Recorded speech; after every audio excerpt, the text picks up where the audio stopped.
നമസ്കാരം. എല്ലാ മാന്യപ്രേക്ഷകർക്കും ഇന്നത്തെ സഫലം യാത്രാ പരിപാടിയിലേക്ക് സ്വാഗതം. നമ്മൾ ഈ പരിപാടി എടുക്കുന്നത് ഗൾഫ് രാജ്യങ്ങളിലാണെന്ന് എല്ലാവർക്കും അറിയാം. നമ്മൾ പക്ഷേ ഇപ്പം നമ്മുടെ ഇന്ത്യയിലുള്ള മലയാളികൾ കേരളം വിട്ട് പുറത്ത് വന്ന് ബിസിനസ് ജീവിതം അല്ലെങ്കിൽ തൊഴിൽപരമായിട്ട് നല്ല രീതിയിൽ നിൽക്കുന്ന മലയാളികളെ കുറിച്ചുള്ള ഒരു ഫീച്ചറാണ്.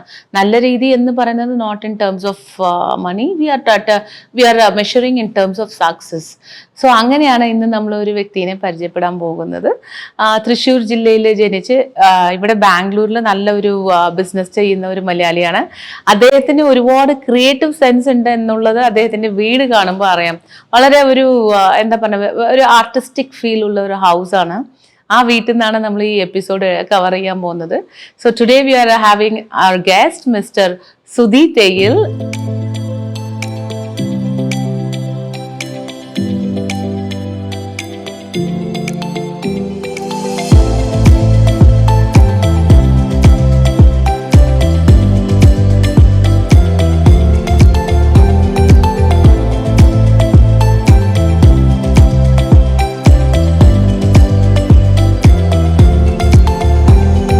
നമസ്കാരം സർ. തൃശ്ശൂരിൽ എവിടെയാണ്? തൃശ്ശൂരില് പുത്തഞ്ചിറ എന്ന് പറയും. അച്ഛൻ എന്തായിരുന്നു? അച്ഛൻ നാട്ടിലെ തന്നെ കൃഷി ബിസിനസ്സും കൃഷി ചെയ്യുമായിരുന്നു. അന്ന് കാലഘട്ടത്തിൽ കൃഷിയൊക്കെ ആയിരുന്നല്ലോ. അന്ന് കൃഷി, പിന്നെ ഈ തേങ്ങയുടെ ഹോൾസെയിൽ ബിസിനസ് ഒക്കെ എടുക്കാം. കുരുമുളക്, തേങ്ങ, കുരുമുളക്, തേങ്ങ കൃഷി, ഇത് ഇങ്ങനത്തെ ഹോൾസെയിൽ എടുത്തിട്ട് ബിസിനസ് ചെയ്യുന്നത്. അപ്പൊ ബിസിനസ് പാരമ്പര്യമായിട്ട് കിട്ടിയിട്ടുണ്ട്. അങ്ങനെയല്ലല്ലോ, നമ്മള് പണ്ടൊക്കെ എല്ലാവർക്കും സെയിം തന്നെയാണ്. എല്ലാവരും ആരും അന്നത്തെ കാലഘട്ടത്തിൽ ഫിനാൻഷ്യലി ഹൈ എന്ന് പറയാൻ മാത്രം ആരുമില്ല. എല്ലാവർക്കും ഇത് തന്നെയാണ് സ്ഥിതി. ഒന്നോ നമ്മുടെ നാട് വിട്ടിട്ട് ഗൾഫിൽ പോകും. ഗൾഫാണല്ലോ അടുത്ത മാർഗം. ഗൾഫിൽ പോവാത്തവർ ഇങ്ങനെ ബിസിനസ് ഒക്കെ ചെയ്ത് അങ്ങനെ ഇന്ത്യയുടെ ഉള്ളിൽ തന്നെ അങ്ങനെ.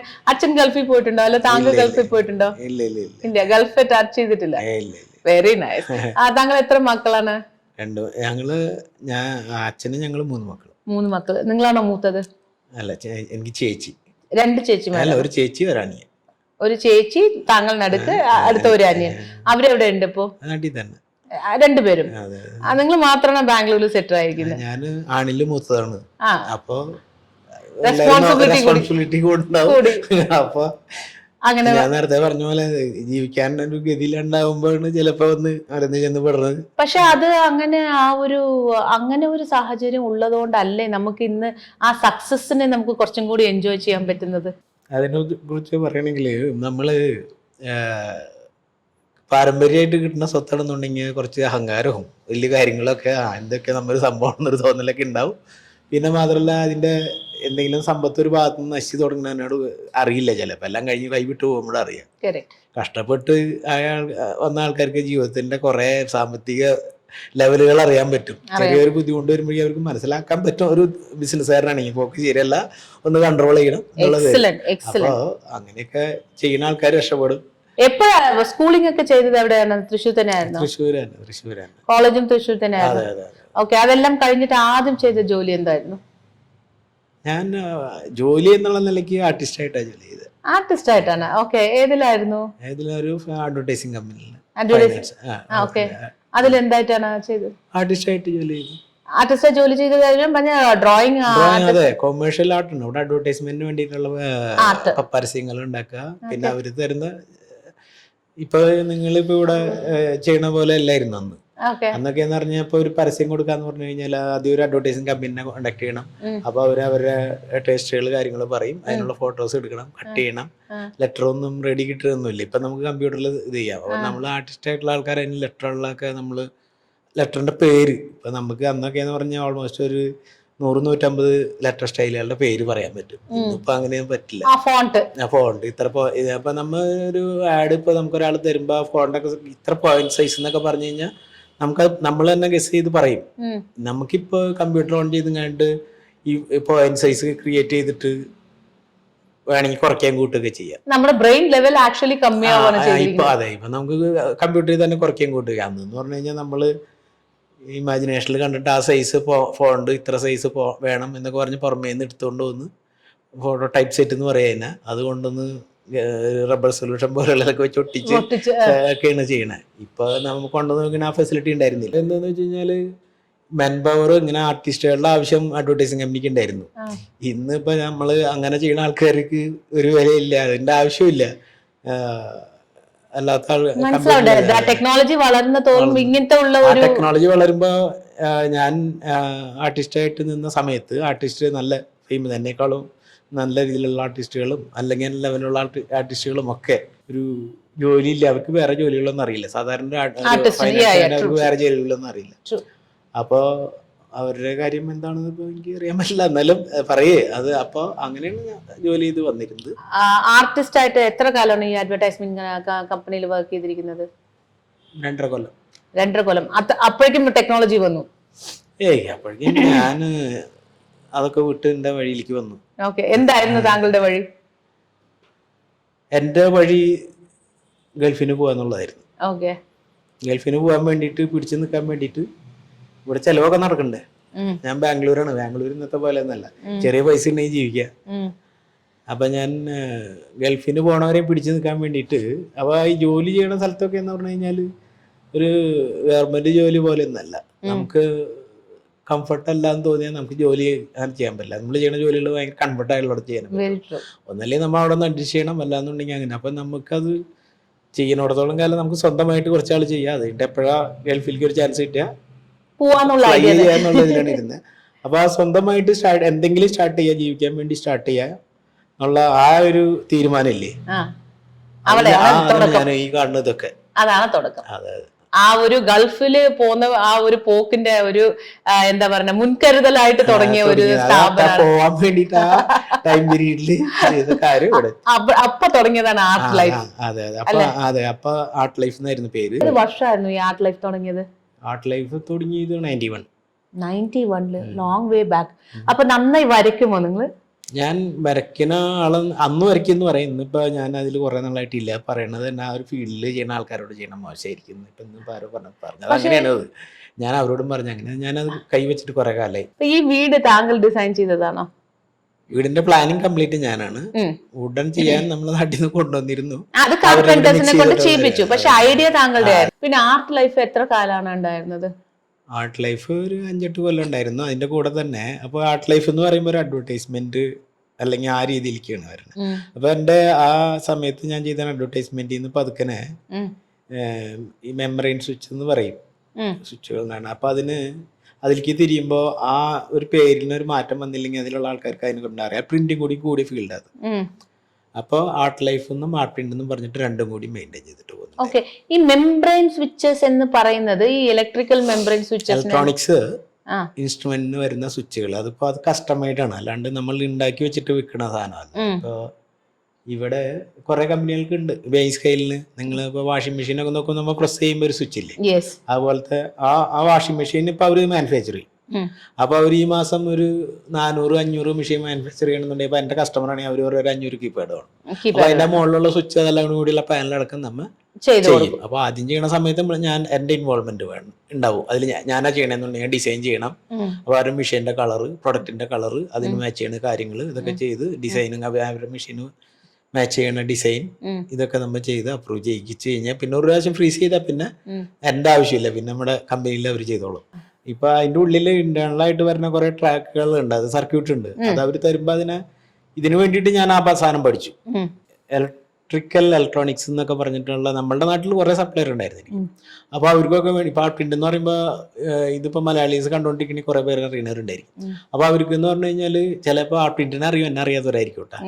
അപ്പൊ അത് ആ പ്രിന്റ് എന്ന് പറഞ്ഞു കഴിഞ്ഞാൽ അവരെല്ലാവരും അറിയും. പക്ഷെ എന്നെ ചിലപ്പോ അങ്ങനെ പറഞ്ഞു വ്യക്തിനെ ചിലപ്പോ അറിഞ്ഞുകൂടാ, കമ്പനിനെ അറിയാം. അപ്പൊ അവരുടെ പ്രൊഡക്റ്റിന്റെ ഫ്രണ്ടിൽ ഡിസൈൻ ചെയ്തും സപ്ലൈ ചെയ്യണത് ഇപ്പോഴും ചെയ്തുകൊണ്ടിരിക്കണതൊക്കെ ഞാനാണ്. അപ്പൊ ഇവരുടെ ഈ പാനല് ഇപ്പൊ എങ്ങനെ പറയാം, നമ്മളുടെ ഇപ്പൊ ഈ വാഷിംഗ് മെഷീൻ പാനൽ തന്നെ ഇപ്പൊ നമ്മൾ ഒരു സാംസങ്ങിന്റെ ഒരു വാഷിംഗ് മെഷീൻ എടുക്കുക, ഒരു പ്ലാസ്റ്റിക്കിന്റെ സ്റ്റിക്കർ കാണില്ലേ, ആ സാധനം ചെയ്യണേ ഡിസൈൻ ചെയ്തിരുന്നു.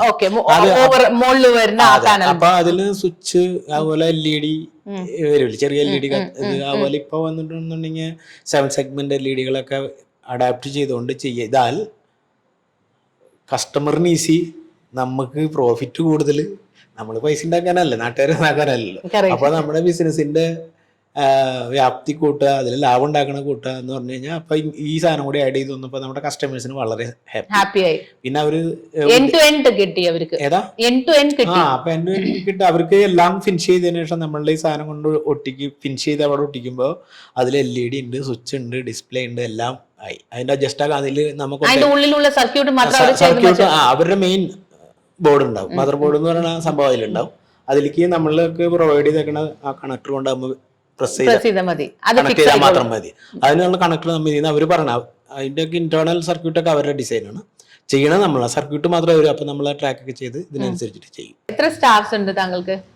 സ്റ്റാഫ് ഇപ്പൊ കുറവാണ്, 10-12 പേരുള്ളൂ. നമുക്ക് 40-45 പേരുണ്ടായിരുന്നു കോവിഡിനൊക്കെ മുന്നേ.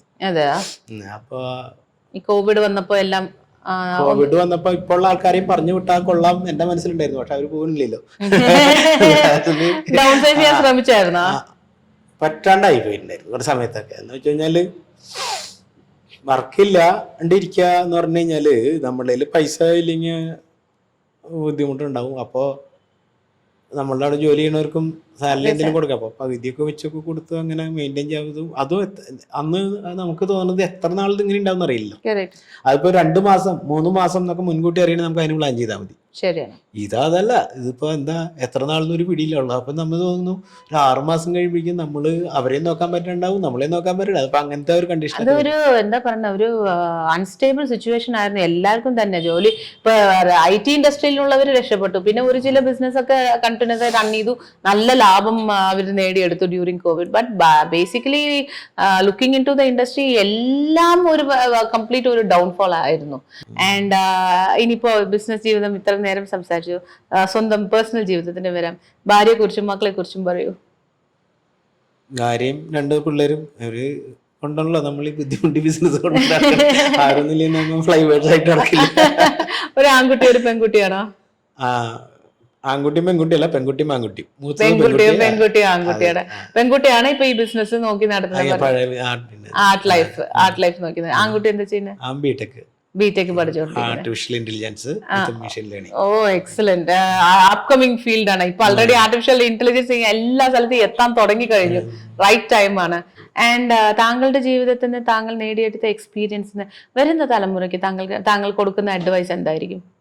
കഴിഞ്ഞ തലമുറയിൽ നിന്ന് നല്ല ഞാൻ നടത്തിയ പോലെ കൾച്ചറിൽ എന്തെങ്കിലും ഉണ്ടെങ്കിൽ എടുക്കുക, ബാക്കിയൊന്നും കഴിഞ്ഞ തലമുറനെ നോക്കാണ്ടിരിക്കുക.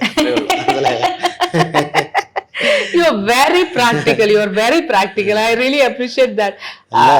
അത് ഉള്ള കാര്യങ്ങൾ പറയണതാണ്, നമ്മുടെ അനുഭവം കൊണ്ട് പറയണത് മാത്രമേ ഉള്ളൂ. മനസ്സിലായി. ഞാനിത് എന്റെ പേഴ്സണൽ അനുഭവം കൊണ്ടല്ല, എന്റെ പൊതുപ്രവർത്തനത്തിന്റെ അനുഭവം കൊണ്ട് പറയണം. ഇവിടെ ഒരാള്, ഞാൻ ചെറിയൊരു കാര്യം പറയാം. നമ്മളിപ്പോ ഒരു അസോസിയേഷനാണ്, ഞാനിപ്പോ ഒരു അസോസിയേഷൻ വർക്ക് ചെയ്യണമെന്ന് പറഞ്ഞു. നമുക്ക് ഈ അസോസിയേഷൻ തുടങ്ങുമ്പോൾ ഒരു പ്രസിഡന്റ് ഇല്ല. അപ്പൊ ഇവരെല്ലാരും കൂടി പറയണ ഒരു ലേഡി പ്രസിഡന്റിനാവണമെന്ന് പറഞ്ഞ് നിങ്ങളെ ഇൻട്രൊഡ്യൂസ് ചെയ്തു. നിങ്ങളെ തല പോയാൽ നിങ്ങൾ ആ പോസ്റ്റിലേക്ക് വരില്ല. അങ്ങനെ ഇവരെല്ലാരും കൂടി കൈയും കാലൊക്കെ പിടിച്ച് നിങ്ങളെ പൊക്കിക്കൊണ്ടുപോയ സീറ്റിലിരുത്തും. 1 കൊല്ലമാണ് പ്രസിഡന്റിന്റെ സമയം. ഈ 1 കൊല്ലം കഴിഞ്ഞ് വേറെ ഒരാളെ ഞങ്ങൾ കണ്ടുപിടിച്ച് ആ സീറ്റിൽ നിന്ന് നിങ്ങളെ ഇറക്കണമെങ്കിൽ ഇതിന്റെ ഇരട്ടി ആൾക്കാർ വന്നാലും നിങ്ങൾ ഇറങ്ങിപ്പോവില്ല. എന്ന് വെച്ച് കഴിഞ്ഞാൽ ഒരാൾ കയറി ഇരിക്കാൻ വലിയ ബുദ്ധിമുട്ടാണ്. കയറി ഇരുന്നാൽ ഈ അസോസിയേഷൻ വർക്കുകളിൽ ഒരാളിലേക്ക് കയറി വന്നു കഴിഞ്ഞാൽ അവർക്ക് ഒരു ഞാൻ പ്രസിഡന്റ്, നാളെ തുടങ്ങി ഞാൻ സുധി തൈലല്ല, വരണവരും മൂന്നവരൊക്കെ സെല്യൂട്ട് അടിക്കും. പ്രസിഡന്റ് സെക്രട്ടറി വന്നത് ഇത് തർക്കേടില്ലോ. മനസ്സിലായോ? പിന്നെ അവിടുന്ന് ഇറങ്ങി പോണെങ്കിൽ വഴി തോടിച്ചാലും പോയില്ല. അപ്പൊ അങ്ങനത്തെ ഒരു കൾച്ചർ, അതാണ് ഞാൻ നേരത്തെ പറഞ്ഞത്. അവരുടെ എല്ലാം പഴയ തലമുറനെ കണ്ടുപിടിക്കണ്ട. പുതിയ കുട്ടികൾ വളരെ നല്ല രീതിയിൽ കൾച്ചറിലും എല്ലാം കൊണ്ടും അറിവ് കൊണ്ടും എല്ലാം കൊണ്ടും നല്ല ഇമ്പ്രൂവ് ആയിട്ടുള്ള തലമുറയാണ് വരുന്നത്. അവർക്ക് നമ്മൾ ഇന്ന് പഴയ തലമുറയിൽ നിന്ന് കണ്ടുപിടിക്കാൻ കുറെ നേരത്തെ കൾച്ചറിൽ കുറെ കാര്യങ്ങളുണ്ട്. അപ്പൊ ഇത് രണ്ടും മിക്സ് ആയിട്ടാണ് മുന്നോട്ട് പോയാൽ അവർക്ക് നല്ലൊരു ജീവിതമായിരിക്കും. അല്ലാണ്ട് നമ്മുടെ തലമുറയാണ് നല്ലത്, അത് തന്നെ എല്ലാം വേണമെന്ന് പറഞ്ഞാൽ ചിലപ്പോൾ very very practically you said. എന്റെ ഒരു കാഴ്ചപ്പാട് ഇവിടെ മാറിയിരിക്കുകയാണ്. ഞാൻ അത് പറയാം. ഞാൻ എന്തായിരുന്നാലും ഒരു തിരക്കിന്റെ ഇടയിൽ താങ്കളുടെ വീട്ടിൽ ഗസ്റ്റ് ഉണ്ടായത് തോന്നുന്നു. നമുക്ക് വേണ്ടി, നമ്മുടെ പ്രേക്ഷകർക്ക് വേണ്ടി സാറ് വളരെ സിമ്പിൾ ആയിട്ട് വളരെ പ്രാക്ടിക്കൽ ആയിട്ടുള്ള ആളാണ്. ഇതിൽ ഒരു പോളിഷിംഗ് ഒന്നുമില്ല. വളരെ പച്ചക്കാണ് പറയുന്നത് കാര്യങ്ങൾ. അത് യാഥാർത്ഥ്യമാണ്. ആ യാഥാർത്ഥ്യം നമുക്ക് മനസ്സിലാവും, നമ്മുടെ പ്രേക്ഷകർക്ക് മനസ്സിലാവും. എന്തായിരുന്നാലും ഇനി അങ്ങോട്ട് ആ സ്വിച്ച് വന്നിട്ട് അടിപൊളിയായിട്ട് ഒന്ന് മാർക്കറ്റിൽ ഇറങ്ങി സക്സസ്ഫുൾ ആയിട്ട് ഇന്റർനാഷണൽ ലെവലിൽ ആ സ്വിച്ചസ് ഒക്കെ എത്തട്ടെ എന്ന് പ്രാർത്ഥിച്ചുകൊണ്ട് ഞാൻ ഇവിടെ ഈ ഇന്റർവ്യൂ അവസാനിപ്പിക്കുകയാണ്. നന്ദി, നമസ്കാരം.